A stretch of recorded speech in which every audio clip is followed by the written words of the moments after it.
Bismillahirrahmanirrahim. I am Dr. Lateef from Akhtar Said Trust Hospital. Today we will be discussing the anticoagulants and as well as the summary of the DVT, because previously we were discussing the coagulation disorders and bleeding disorders. So today I will be discussing the warfarin.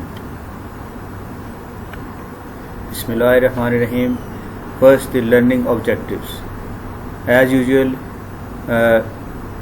we will be reviewing the actions, indications, contraindications, adverse reactions and common drug interactions of the warfarin, because it is a drug which require involvement of the various disorders and involvement of the various drugs. So interactions are very important to be remembered in case of warfarin.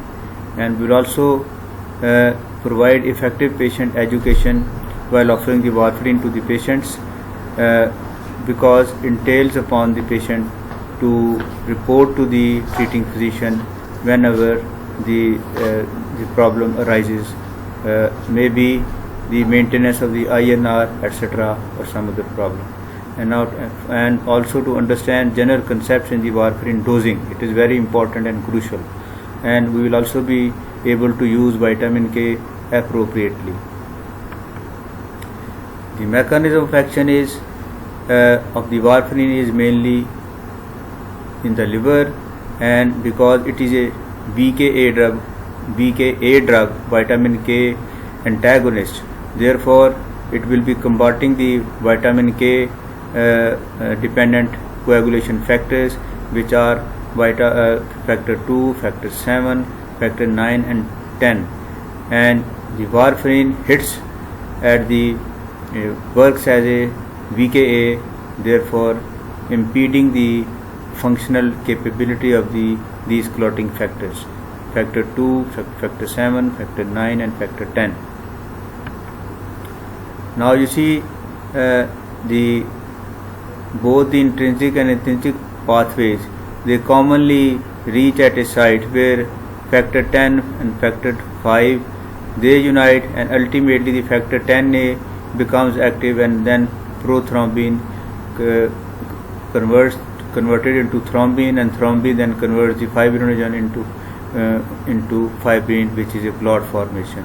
So for the warfarin, the functioning is very easy job, because it acts at the final pathway. So in other words, the common pathway is an easy victim of the warfarin, and that is why this is how the warfarin acts, and it combats the clotting mechanism and thereby do its action which we require in certain cases, that is the clotting disorders like DVT, like atrial fibrillation, in which there are risks of thromboembolic phenomena. The indications and the therapeutic range of the warfarin are: now the treatment of the venous thrombosis like DVT, treatment of pulmonary embolism, and then it is also used as a prophylaxis or a prophylactic drug for the prevention of the systemic embolisms like from the tissue heart valves, from valvular heart diseases, and also in atrial fibrillation, in which case the target INR is briefly 2.5, and it also is used in bileaflet mechanical valves in aortic position. Now similarly, in the mechanical prosthetic valves and acute myocardial infarction, the target of the INR is about 3, though the range may be from 2.5 to 3.5, both may be acceptable, but the optimal level here in the second category should be 3, and in the first category the optimal INR level should be, target INR should be about 2.5. The contraindications: never use warfarin in the pregnancy, there is an increased risk of hemorrhage and it is greater than the clinical benefits. So active hemorrhages like GI bleeds, especially in the setting of the alcohol using and other drug abuses and unsupervised dementia and psychosis patients, this is contraindicated in these patients also. And those patients who are incapable or unable to monitor the INR, it should not be used in those cases. So these are the contraindications of the warfarin. The adverse effects mainly are the bleeding, like the patient may pass blood in the stools or urine, the lady may have excessive menstrual period, easy bruisability, epistaxis and bleeding from the gums, and similarly the patient may have persistent oozing from the venipuncture sites or superficial injuries, and the patient may florally present with the CVA, maybe hemiplegia or hemiparesis because of the intracranial hemorrhage. And the factors which influence the bleeding risk include intensity of the anticoagulation. If you overdose the patient with warfarin, there is a risk of bleeding, and so this is the meaning of the intensity of coagulation. Similarly, the concomitant clinical disorders, like if there is a previous history of bleeding, or there is a previous history of stroke, or the patient is suffering from renal as well as the liver disorders. The liver is a special organ in the setting of the clotting disorders because it produces the vitamin K dependent factors.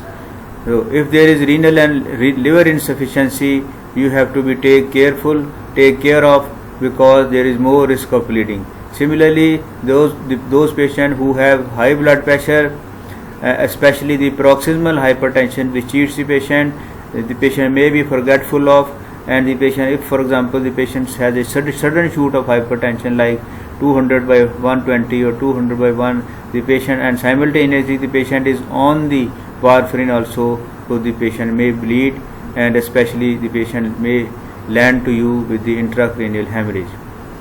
Similarly, if the patient is taking using concomitant other medications, you have to take care the interaction of those drugs while you are offering the patient the warfarin. The adverse reactions may be skin necrosis in the first picture, and the patient may have purple toe syndrome. See, in this case, in the second picture, the patient is having purple color of the greater toe and second and third toe, and usually it happens after 3 to 8 weeks of the administration of the warfarin. And the skin necrosis are painful lesions, and they occur after 3 to 7 days. Or I mean they may present to you with the skin necrosis within the 7 days. So you have to take care while offering the warfarin. Straight away don't send the patient to home. Do give him a caution that you may have this kind of problems. If they arise, do report to the doctors. Then the patient may also have allergic dermatitis like skin rashes, skin hives and pruritus or itching. This also be cautioned to the patient, because simply sometimes the people ignore the minor itching and hives as urticaria. So give the patient the guidance or caution that if you develop any rash over the skin or hives, or you get itching or pruritus, do report to me. So you take care, and either you discontinue the drug, or you be watchful and take the appropriate action. Similarly, the patient may develop vasculitis, which may present as fever, itching, skin lesions or blisters, skin ulcers or blisters. Sometimes the vasculitis patient may present with the gangrene of the digits, which may be a side effect of the warfarin. Pharmacokinetics, absorption, it is rapidly absorbed and food has no effect on the absorption, and it is distributed to the plasma proteins, which bind 99% of the warfarin. It is metabolized in the liver and also by the enzyme cytochrome P450 to C9. The interactions of the warfarin are usually common with the NSAIDs, aminosalicylic acids, paracetamol, amiodarone, quinolone like ciprofloxacin, and sulfur drugs like Septron, metronidazole or Flagyl, gem fibrates, ginkgo biloba, garlic, ginseng, and grapefruits. These are the drugs which increase the response of the warfarin.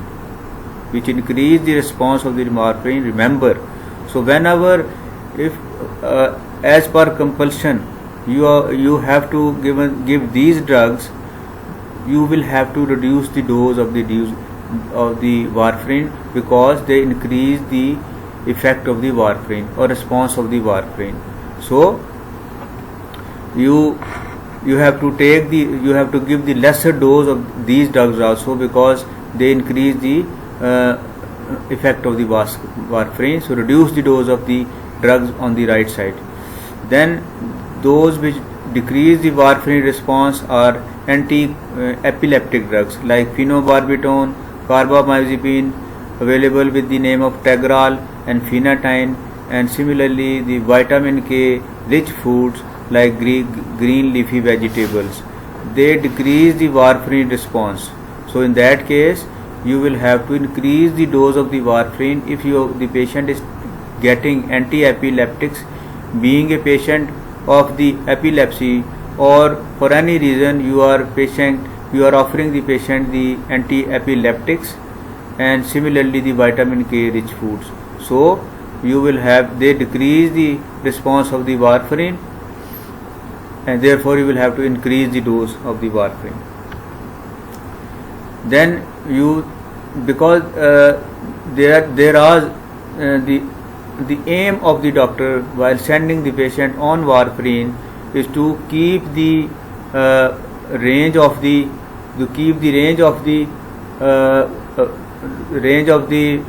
INR to his desired level. Therefore you have to educate the patient.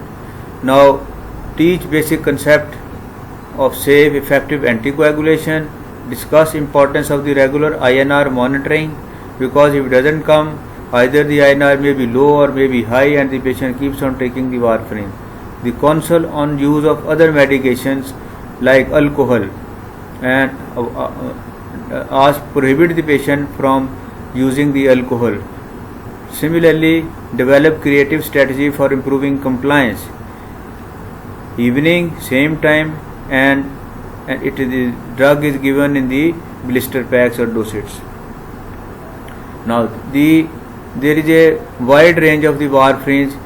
The tablets may be available in the form of 1 milligram to 10 milligram, and sometimes they are available in the half doses, like 2.5 milligram, like 7.5 milligram, because this is required because you have to control or keep the INR in a meticulously normal range. Whenever there is meticulous therapeutic INR is required, sometimes you have to adjust half milligram of the dose. That is why the half milligram incremental or decremental doses tablets are available, so which serves your purpose to maintain the INR meticulously. Now the target INRs. If the patient INR is 1.5, less than 1.5, increase the weekly dose by 10 to 20% after 7 days. And if the INR is between the range of 1.5 to 1.9, increase again the weekly dose by 5 to 10%. So if less than 1.5%, up to 20% can be increased. At about 2 INR, only 5 to 10% is to be increased, and the days will be increased. You can increase the dose after 14 days. And between the INR 2 to 3, no change is required, and continue with the same drug. Then if the INR is about 4, then reduce the weekly dose by 5 to 10% within 7 to 14 days, otherwise the patient may bleed. And if the INR is between 4 to 4.9, hold first dose and reduce weekly dose by 10%, and this must be done within 4 to 8 days. At greater than 5 INR, consult the patient to the thrombotic management unit. The warfarin maintenance target INR is when desired to be kept between 2.5 to 3.5. How do you proceed? When the INR is less than 5%, less than 1.5, increase the weekly dose by 20% as told previously within first week, and if is to be kept between 1.5 to 2.4, increase weekly dose by 5 to 10% and within 14 days, and if the range is to be kept between 2.5 to 3.5, no change should be done, and if the INR is between 3.6 to 4.5, decrease the dose weekly by 5 to 10% and consider holding one dose. Remember, one dose holding serves the purpose on many occasions, as you will be learning this topic. So it should be done in 7 to 14 days, and if the INR is between 4.5 to 6, hold 1 to 2 doses. I mean, greater is the INR you may require holding 2 doses or 3 doses, and dose should be reduced weekly by 5 to 15%, and it must be done within 7 days. And if the INR is greater than 6, refer the patient to the thrombotic clinic. Now you see the reduction. Today you are, for example, on the Monday, the patient is the INR is about 2, and Thursday you also check the INR is 2, and then the dose is continuing or the same pace. Rather, you will be reducing weekly basis 10% doses if your target INR is not achieved, and similarly it will be reduced 15% if your total weekly dose is enhancing than the required dose. For example, in the first case you see 19 milligram is total weekly dose is going. If you want to reduce the dose because of the derangement of the or increment of the INR, then you reduce it by 10%. If the total weekly dose is 18 milligram and INR is beyond your therapeutic level, you reduce it 15%. And same way you increase the doses by 10% and 15% if the dose is higher. If the total weekly dose is lesser and you require to increase the INR, then increase the weekly dose by 10% and 15%. Types of the bleeds. No significant bleeding or minor bleeding. The patient may come to you with bruises, may be reported, but does not require additional testing or referrals or visits. Serious bleeding is a major bleeding. Patient may present to you with the back tarry stools or melena, and patient may have hematuria or hematomas, and patient may require treatment and medical evaluation, and the patient should be given at least 2 units of the blood.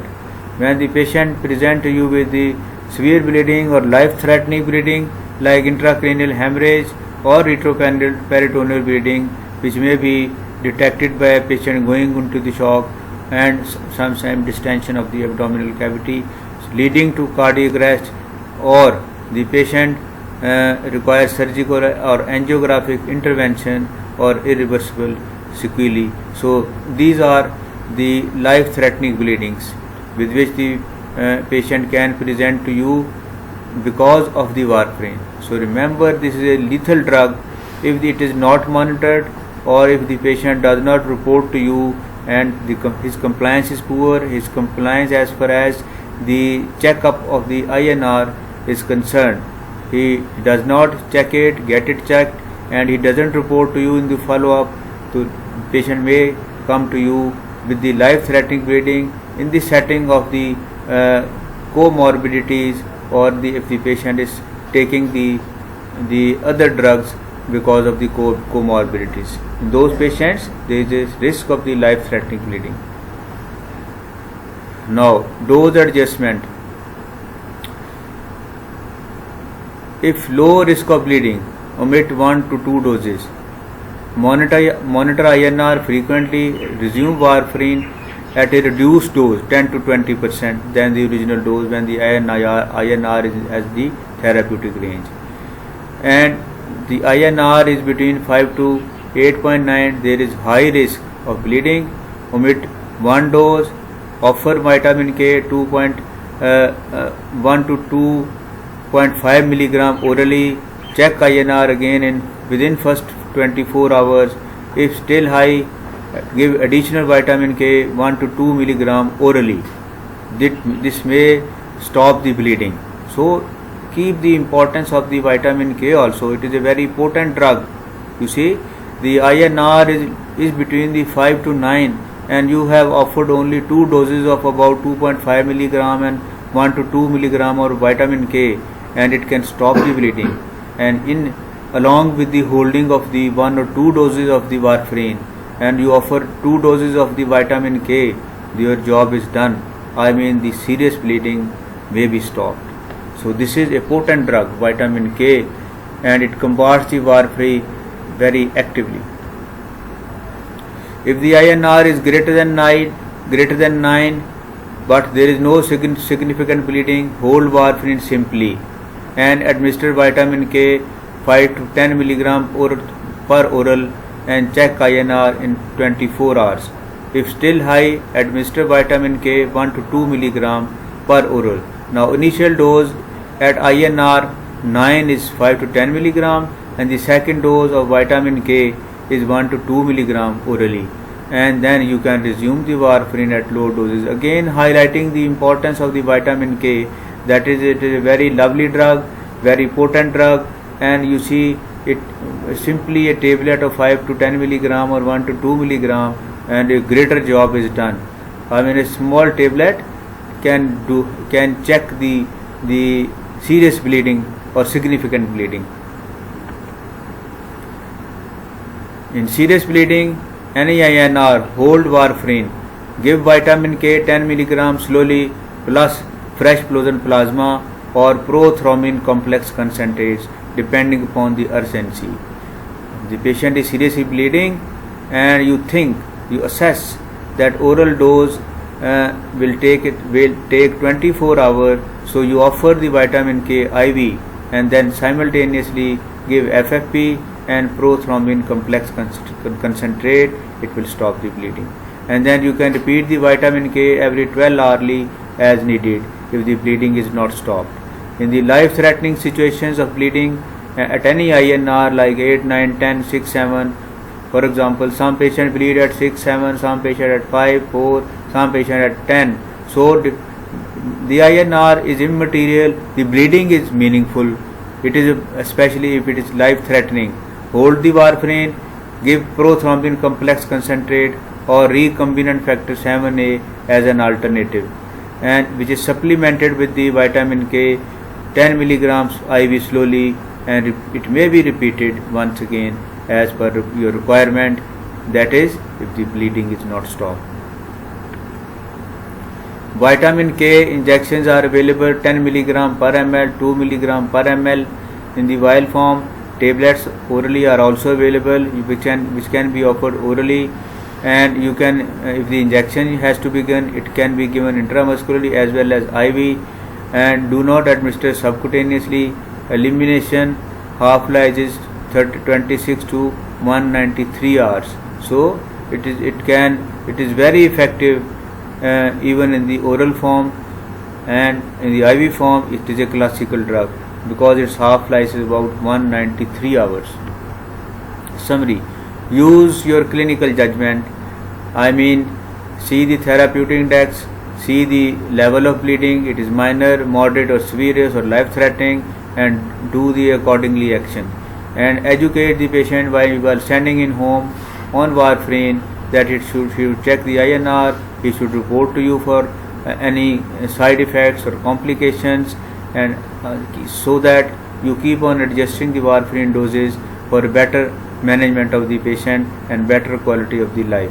Monitor INR appropriately and refer to thrombotic clinic if the situation is grim or serious and the patient is suffering from repeated bleedings despite your maximum efforts. Then you can refer the patient to the thrombosis clinic. Now, any questions you can ask. Now, the cartoon is you ate rat poison. You know, the warfarin is a rat poison. The person is asking the other person, did you take rat poison? And he says, well, you are not a rat, so I do not see what you are fussing about. So it may be it is a safer drug, but only safer when you maintain the INR. Otherwise, nothing to be worried about, and don't create any fuss without any logic. The fuss should be a logical one, and the logic is that you maintain your INR, present to your treating physician in the follow-up, so that he maintains your INR and saves you from the bleeding. Then it is not a fuss. Then it doesn't work as a rat poison. It will not kill the human beings like the rat are killed with the warfarin because they bleed. Now, switching over to the novel anticoagulant drugs, which are commonly now in vogue in Pakistan as well as the whole of the world, and the new era with the novel agents. The objectives are to overcome some of the limitations of the vitamin K antagonist, the warfarin and heparins. There are some problems discussed earlier with you. The INR problem, the bleeding problem, sometimes HIT problem, heparin-induced thrombocytopenia. So these are the limitations which you have to keep in mind. That is why in that setting and background, the novel agents were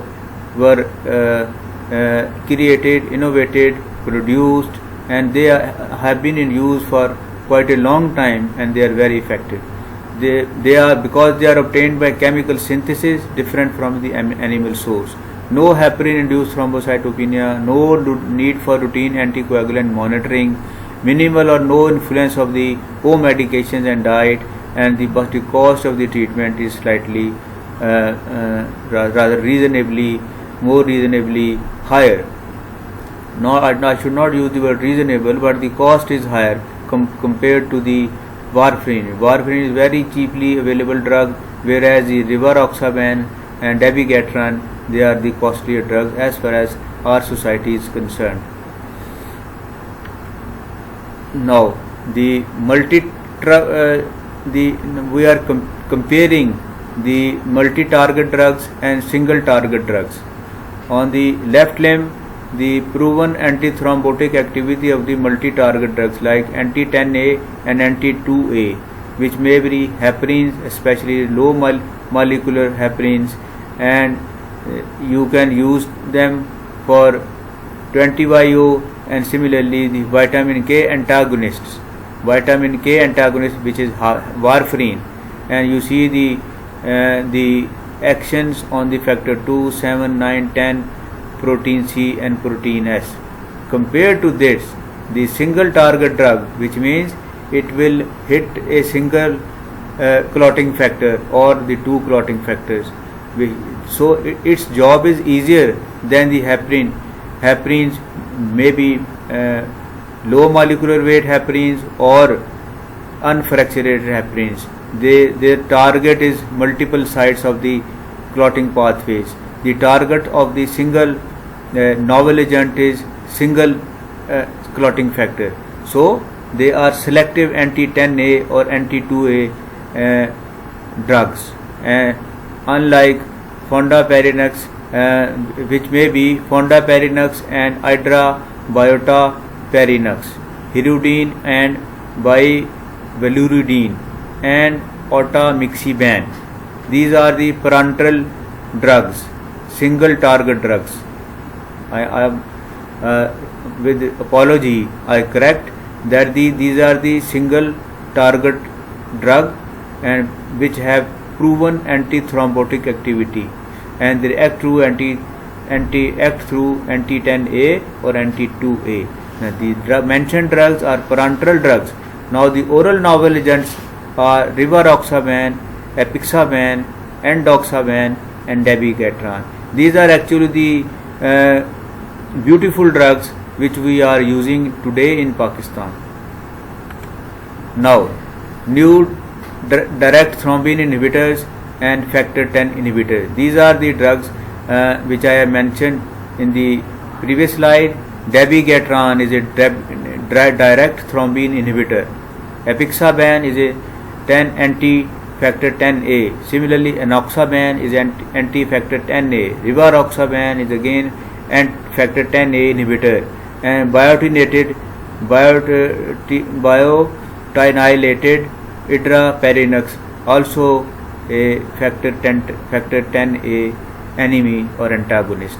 So these are the single target drugs in the pathway of the clotting. Oral anticoagulants, limitations of the vitamin K antagonist previously told, warfarin and now the novel agent. So this is again a comparison between the two. The warfarin or VK, the action is slow onset and offset, and the novel agents have fast onset and offset. There is possibility of iatrogenicity, I mean the risk of the drugs with the administration by the doctor, but in case of novel agents, they have greater anti-thrombotic activity at any similar rate of bleeding. So no lesser chance of iatrogenicity or no chance of iatrogenicity. Need of laboratory monitoring is crucial in case of VK antagonist or warfarin. Otherwise, the patient may present with minor bleeding, moderate bleeding, or severe bleeding.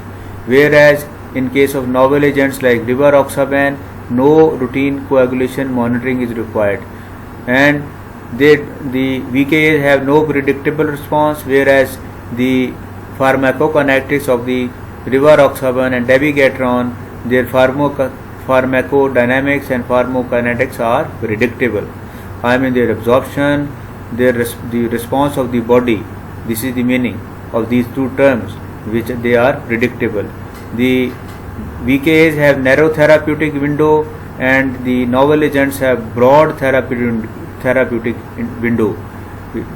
By this I mean that they may, when there is a slight over drug administration, the patient may end up with bleeding, whereas in case of these novel agents like rivaroxaban, there is very less risk of bleeding even if the dose continues a little at a higher rate. They have a prolonged half-life, I mean the VKAs, and the novel agents have a shorter half-life. Finally, the level of anticoagulation is frequently outside the therapeutic range.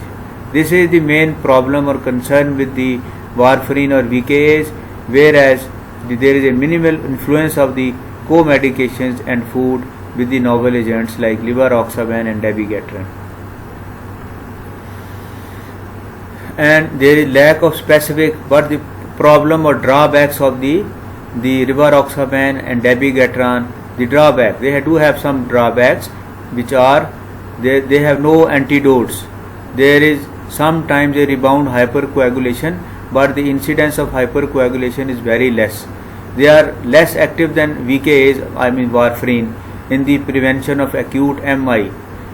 A study, RELY study with the help of the dabigatran, with the administration of the dabigatran was performed, and in which it was proved that in acute coronary syndrome, the dabigatran is not as effective as warfarin is. So this is a drawback. Problems of compliance and reduced medical follow-up, patient's education and physician information. Now what happens? The patient, when put on rivaroxaban, the advice is given that you come to me after say 2 to 3 weeks. the patient comes to you with after 6 months. So this is the problem here, that because he feels safer and he sometimes thinks that I perhaps do not require any follow-up, maybe because of the economic reason or the patient's slackness, or patient is uneducated. So you simultaneously you have to educate while you are offering the anticoagulant drugs as previously told in case of warfarin. So here also the education of the patient is crucial. Do tell him that the problems may arise, should report as per my advice. Then no indications in pregnancy and breastfeeding mothers. No, I mean this drug cannot be the single novel agents, rivaroxaban or factor 10A inhibitors or direct thrombin inhibitor. They cannot be used in pregnancy as well as in the lactation, and in the pediatrics and in patients with mechanical cardiac valves. These drugs cannot be used in these situations. So these are the drawbacks of these drugs. Now, comparison of the rivaroxaban and dabigatran. They are almost similar bleeding problems, critical organ bleeding, and you have to redo the surgery again.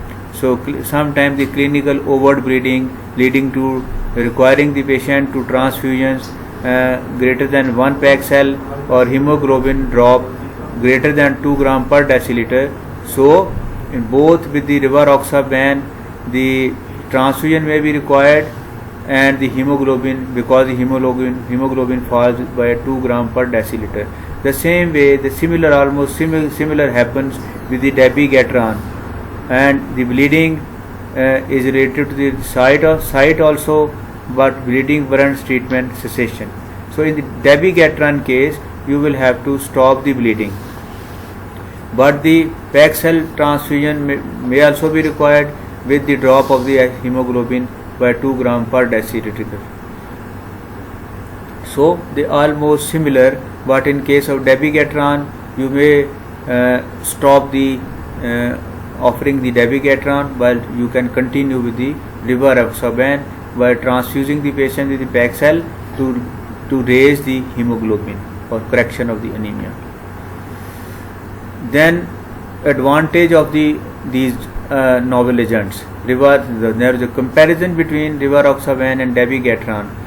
Rivaroxaban is more efficacious than enoxaparin, and similarly dabigatran is as efficacious as enoxaparin. So rivaroxaban is proved to be a superior drug compared to the dabigatran. Similar bleeding rate in both cases of rivaroxaban and dabigatran. Single dose 10 mg once a day. The dabigatran may require 2 doses, 150 mg or 220 mg once a day. So rivaroxaban is superior to the dabigatran. Remark: more convenient for prolonged treatment. Both of these drugs are convenient when prolonged use of these drug is required, as in case of DVT. We keep on offering the drug for 6 months at least, and then we review again, and we ask for the alternative treatment like inferior vena cava filters when we have the intention to stop these drugs. Recently, I treated a patient who developed DVT in pregnancy. After the delivery, I put the patient on rivaroxaban, and in 6 months, her unilateral swelling has subsided, and her the long clot formed in the lower as well as in the lower limb, including the lower below the knee and up the knee, that clot has contracted and there is a recanalization. That is why the leg size has reduced. Now that lady is ambulant walking, she is having no pain, she is having no edema, and I have stopped his drug. So this is an excellent drug post delivery. You cannot offer during the delivery, during the lactation. So she was prohibited from feeding. Now long-term treatment with these drugs, the indications are non-valvular atrial fibrillation, treatment of acute venous thromboembolism, and secondary prevention in patient with venous thromboembolism. So the in a different way. They are used in the diseases as well as in the prevention or prophylaxis of the some of the thrombotic complications or emboli formations. Now you see in case of atrial fibrillation, patient may develop emboli and go to the brain, which can go to the brain and produce the ischemic stroke. Similarly, the patient may develop venous thromboembolism from the DVT as well as from the atrial fibrillation, and then the secondary prophylaxis is used in these cases. And similarly, in the acute coronary syndrome, it is a treatment drug. These are the treatment drugs, heparins as well as these novel agents, though they are inferior compared to the heparin in acute coronary syndrome. Again, the repetition dabigatran study, it can be used in orthopedic surgery and it can be used in prophylaxis of the DVT. It can be used in stroke prevention because of the atrial fibrillation, and it can be used in the treatment and the secondary prevention of the DVT, and it can be other potential indication in the acute coronary syndrome. There is a potential, but it is questionable.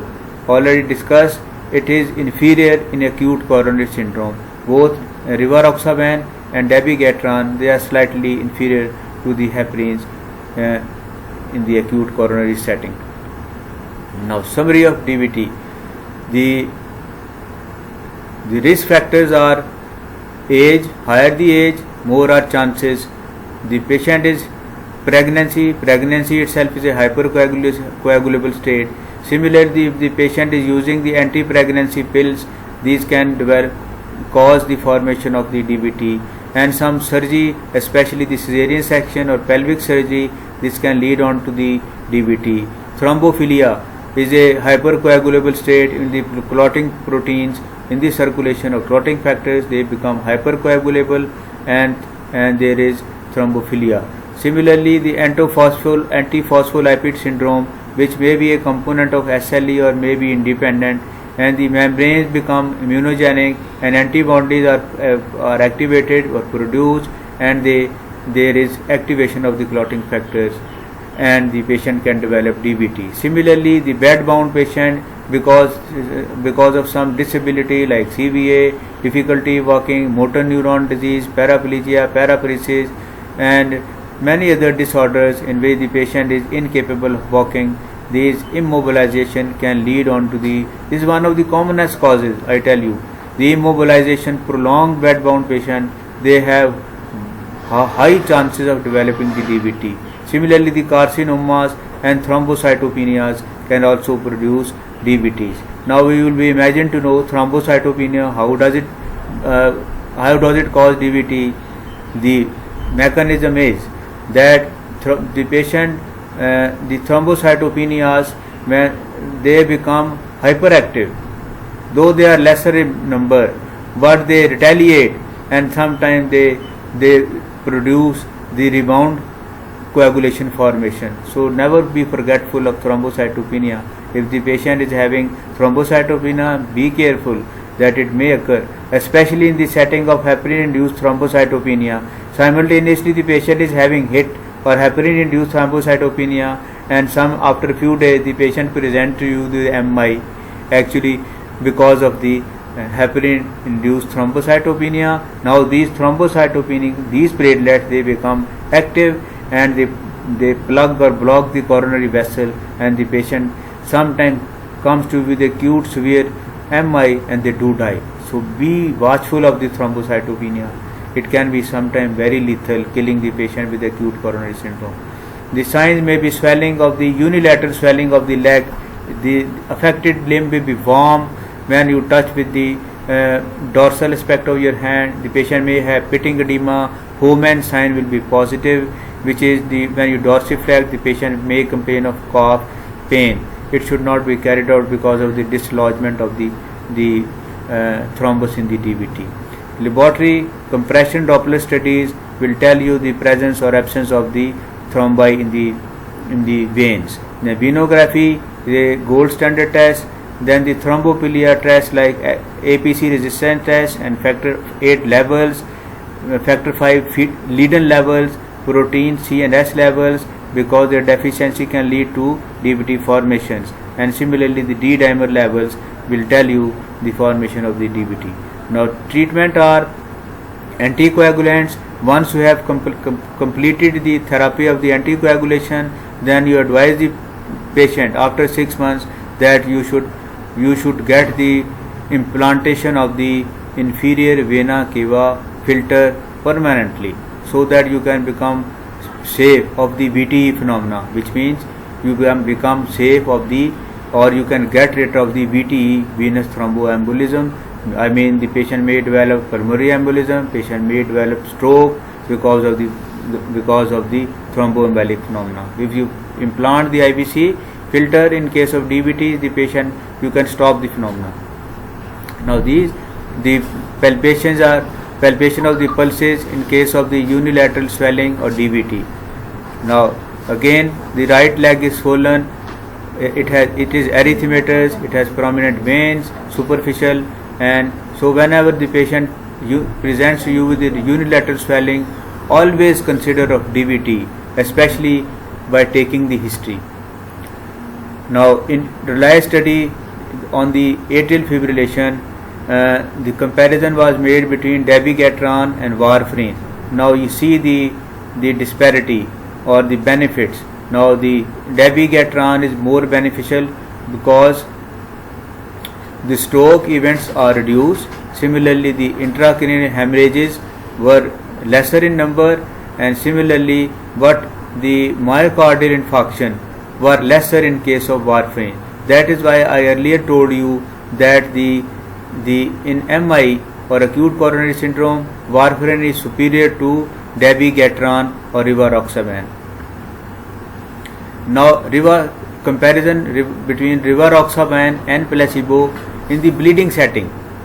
Major bleeding in placebo, no bleeding, but with rivaroxaban offering continuously, regularly, 0.7% of the cases reported with the major bleeding, and similarly GI bleeding, 3 cases, and whereas in placebo none. So clinically significant bleeding with rivaroxaban, 32 cases in this study, and with the placebo 7 cases, and similarly urogenital bleeding. So with these, the purpose of telling you is that a little percentage of bleeding is there in cases of the rivaroxaban, but this percentage is very less. And similarly, the liver enzymes, they become increased by 3 to 4 fold with the usage of the rivaroxaban. So while you put the patient on rivaroxaban, give the command that when you come up in the follow-up, you get done the LFTs every time. The efficacy outcomes. See, in the recurrent DVC, the recurrent DVT plus pulmonary embolism, non-fatal pulmonary embolism, fatal pulmonary embolism, and unexplained death where pulmonary embolism could not be ruled out, rivaroxaban is superior to enoxaparin. Similarly, safety outcomes are better in cases of major bleeding contributing to death, and in a critical site, and associated with fall in hemoglobin by greater than 2 gram per deciliter and requirement of the transfusions. So rivaroxaban is found to be superior to the enoxaparin and the vitamin K antagonist, I mean the warfarin. So safety outcomes are better in the rivaroxaban, and again I show the previous slide, the efficacy is also. So efficacy and safety is better with these single novel agents. Laboratory monitoring the progress. What is the progress? Standardized coagulation assays are easily available in some clinical settings, and documented response of the UL test for rivaroxaban and dabigatran are possible, and specific anti-10A and anti-2A tests are also available globally, like PT, ABTT, and ECARIN clotting time. So the lab monitoring is not a problem with these novel agents. Routine coagulation monitoring was not used in clinical trials. Now new therapeutic approach and improved patient quality of life. Now, however, as bleeding is an inherent risk associated with all anticoagulants, one could raise the question, finally, could the bleeding events observed in clinical trials have been reduced if occasional monitoring has been used? Now, I have told you previously that with these novel agents, there is a risk of bleeding.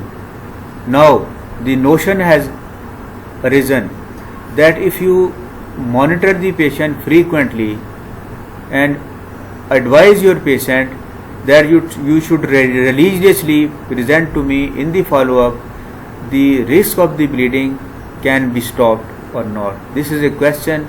I think the result may be yes, we can reduce the bleeding risk if the patient presents follow-up whenever you advise him to see him regularly. Conclusion: in patients who had acute symptomatic proximal DVT without symptomatic pulmonary embolism, rivaroxaban showed no inferiority to low molecular heparins or vitamin K antagonists, the warfarin. Similar findings for principal safety outcomes and consistent efficacy and safety results irrespective of age, body weight, gender, creatinine clearance and cancer. So these are the advantages of the rivaroxaban, and there is no evidence for liver toxicity, though it does raise the enzymes by 3 to 4 folds. Still it is not hepatotoxic. So you don't have to be worried about if the patient lands to you with the abnormal LFTs, the ALT and AST, you don't have to be worried. Just console the patient, make him feel confident that these LFTs can be easily correctable and your liver will not be damaged because it is not a hepatotoxic drug. The oral rivaroxaban 50 mg, how you administer? 50 mg twice daily for 3 weeks. So you first advice is, you follow up is after 3 weeks, twice a day dose, 30 mg daily for 3 weeks. Then you switch over to 20 mg daily. It provides clinicians and patients with a single drug approach for the acute and continuous treatment of DVT that potentially improves the benefit risk profile of the anticoagulation. So this is the beauty of this drug, that he has to take first 3 weeks 30 mg once a day, then 20 mg once a day, and many of the times I have seen that the patient report after 3-4 months or 6 months, and in between they don't follow the advice, that they are poor compliants and they come after 6 months only. So but do give the caution that, as I said earlier, that bleeding is a risk of these novel agents, and we can prevent this bleeding if we ask the patient that do report whenever I request you. So I personally request the patient to follow up every month, and I sometimes check the INR and then I adjust the dose. Thank you very much. If you have any question, you can ask. And today I have personally feel that I have told you two beautiful topics of anticoagulation covering the DVT. Do give the feedback. You are habitual students who do not solve any assignments. So this time I haven't sent you any assignment, but I will be taking the test and I will intimating you the date for the test when it will be taken. Okay, goodbye from Akhtar Said Trust Hospital.